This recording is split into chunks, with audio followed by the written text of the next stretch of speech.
رادیولوگ، کاری از گروه علمی فلسفی دانش و اندیشه.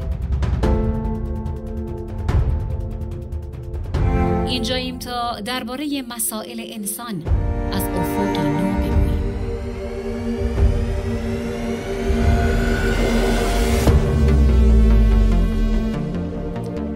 عنوان پادکست: انتخابات در کشورهای دیکتاتوری.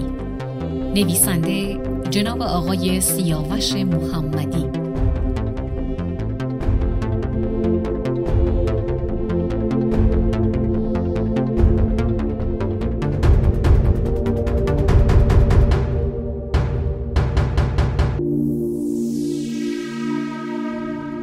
اسپانسر این برنامه گروه علمی فلسفی دانش و اندیشه می باشد. عرض ادب و احترام حضور تو شنونده عزیز و گرامی رادیولوگ. آتریسا علوی هستم و از تو همراه همیشگی خودم و تیم حرفه‌ای رادیولوگ میخوام که تا پایان این پادکست من رو همراهی کنی. انتخابات در کشورهای دیکتاتوری به طور عمده نمایانگر ابزارهایی برای حفظ و تقویت قدرت حاکمه است و معمولاً فاقد ویژگی‌های انتخابات آزاد و منصفانه در نظام‌های دموکراتیک هستند. در این اپیزود به بررسی ویژگی‌ها و عملکرد انتخابات در کشورهای دیکتاتوری می‌پردازیم و نمونه‌هایی از کشورها رو مورد بررسی قرار خواهیم داد. با رادیولوگ، رادیوی خودتون همراه باشید.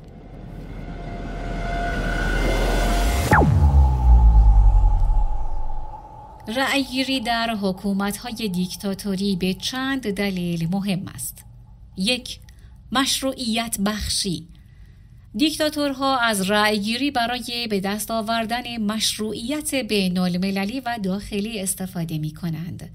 این انتخابات به آنها کمک می‌کند که نشان دهند قدرتشان از اراده مردم سرچشمه می‌گیرد، حتی اگر انتخابات آزاد و منصفانه نباشد. 2. کنترل و نظارت. رأی‌گیری‌ها به دیکتاتورها این امکان را می‌دهند که مخالفان و منتقدان خود را شناسایی و تحت نظر بگیرند. از طریق فرایند انتخابات، دولت می‌تواند اطلاعاتی درباره حمایت‌ها و مخالفت‌ها به دست آورد. 3. تظاهر به دموکراسی. با برگزاری انتخابات، دیکتاتورها سعی می‌کنند تصویر یک حکومت دموکراتیک را به نمایش بگذارند. این تظاهر می‌تواند فشارهای بین‌المللی را کاهش داده و حمایت‌های اقتصادی و سیاسی را جذب کند. 4. پذیرش عمومی. برگزاری انتخابات به نوعی مردم را درگیر فرایند سیاسی می کند و باعث می شود که آنها حس کنند در حکومت مشارکت دارند، حتی اگر تأثیر واقعی نداشته باشند. 5. استحکام قدرت. انتخابات می تواند وسیله‌ای برای نمایش قدرت و حمایت مردمی باشد. دیکتاتورها ممکن است از نتایج انتخابات به عنوان ابزاری برای نشان دادن ثبات و قدرت خود استفاده کنند. و اما ویژگی‌های انتخابات در کشورهای دیکتاتوری.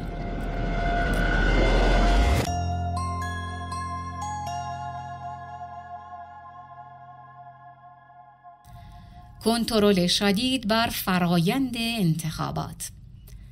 در کشورهای دیکتاتوری فرایند انتخابات به شدت تحت کنترل دولت قرار دارد. این کنترل شامل تعیین نامزدها، نظارت بر فعالیت‌های انتخاباتی و دستکاری نتایج انتخابات می شود. حکومت‌های دیکتاتوری معمولاً کمیسیون‌های انتخاباتی را تحت نفوذ خود دارند تا بتوانند نتایج دلخواه را تضمین کنند. محدودیت‌های شدید بر مخالفان سیاسی. دیکتاتورها اغلب با استفاده از قوانین سختگیرانه و تدابیر امنیتی فعالیت‌های مخالفان سیاسی را محدود می‌کنند. این محدودیت‌ها شامل بازداشت مخالفان، سانسور رسانه‌ها و ممنوعیت تجمعات و فعالیت‌های سیاسی مستقل است. در چنین شرایطی مخالفان فرصت بسیار محدودی برای بیان دیدگاه‌ها و جلب حمایت عمومی دارند. استفاده از تبلیغات دولتی. دولت‌های دیکتاتوری به طور گسترده از رسانه‌های دولتی و تبلیغات به نفع نامزدهای خود استفاده می‌کنند. رسانه‌های دولتی معمولاً تصویری مثبت از حکومت ارائه می‌دهند و از انتشار هر گونه نقد و انتقاد از دولت خودداری می‌کنند. این تبلیغات هدفمند تأثیر قابل توجهی بر نگرش و تصمیمگیری رأی دهندگان دارد. تقلب انتخاباتی. تقلب در انتخابات یکی از رایج‌ترین ویژگی‌های انتخابات در کشورهای دیکتاتوری است. تقلب ممکن است شامل پر کردن صندوق‌های رأی با آراء جعلی، تغییر نتایج آراء و تهدید و ارعاب رأی دهندگان باشد. این اقدامات به منظور اطمینان از پیروزی نامزدهای دولتی صورت می‌گیرد. در ادامه به نمونه‌های از انتخابات در کشورهای دیکتاتوری می‌پردازیم.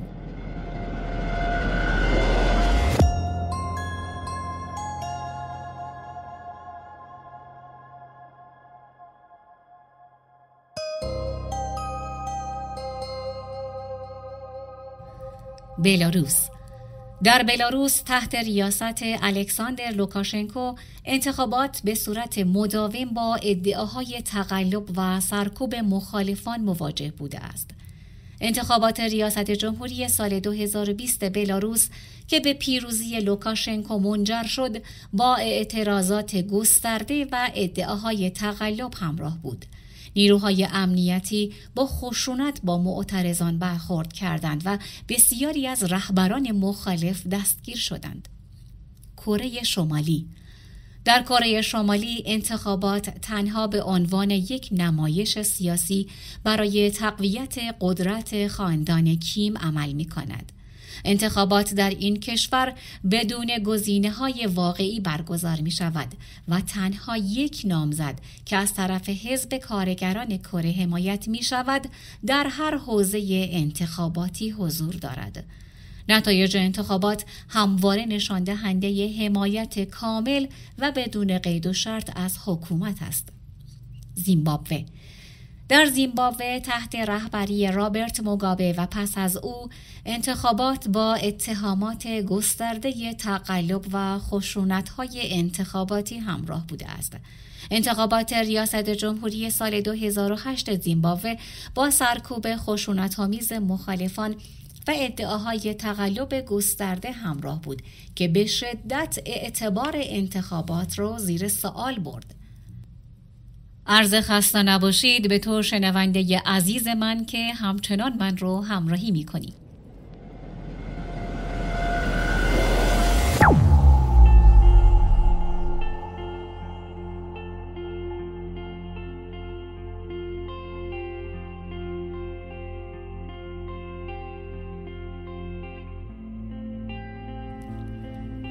انتخابات در حکومت‌های دیکتاتوری می‌تواند پیامدهای فلسفی و جامعه شناختی مختلفی داشته باشد.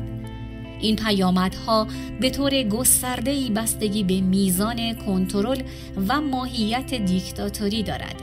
در زیر به برخی از این پیامدها اشاره می‌کنم.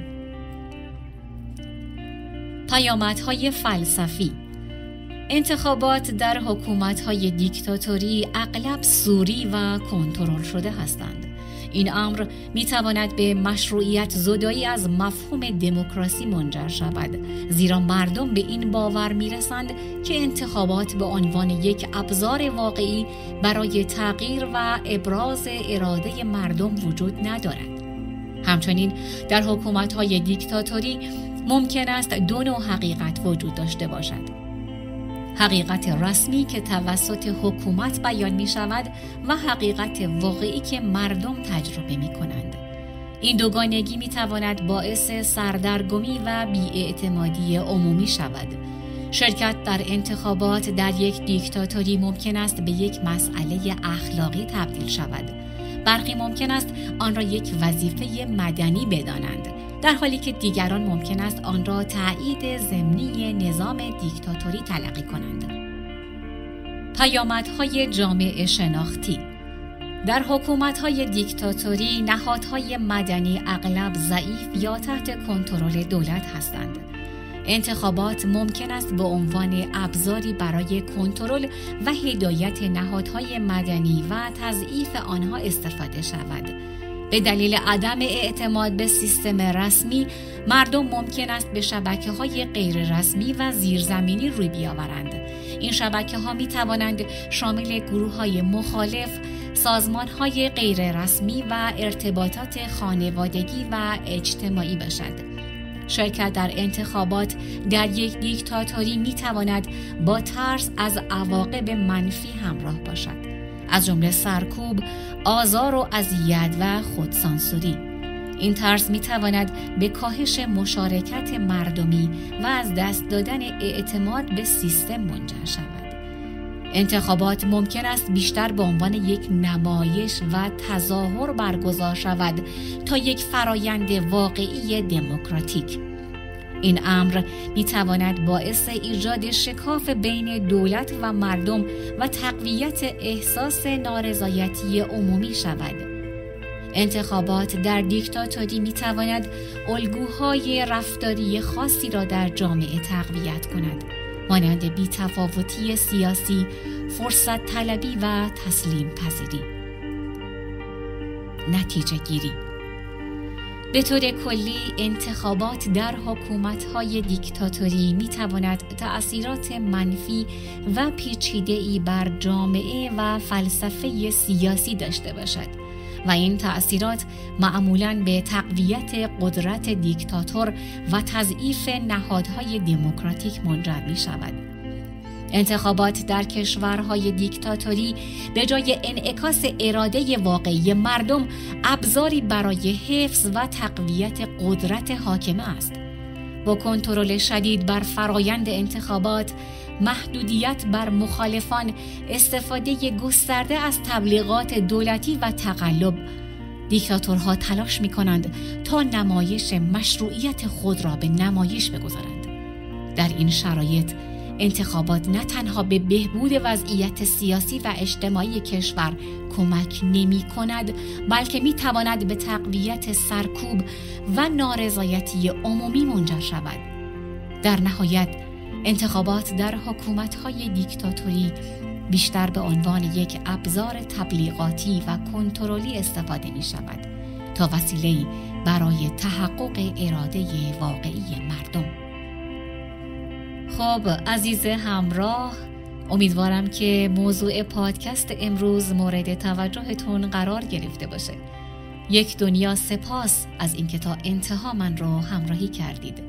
خیلی خوب میشه که مثل همیشه با کامنت های سازنده و پر از مهرتون تیم تولید محتوا رو دلگرم و پرانگیزه کنید.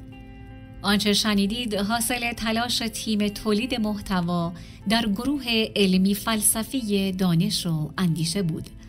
تا درودی و سخنی دیگر، یادمان سبز در خاطرتان.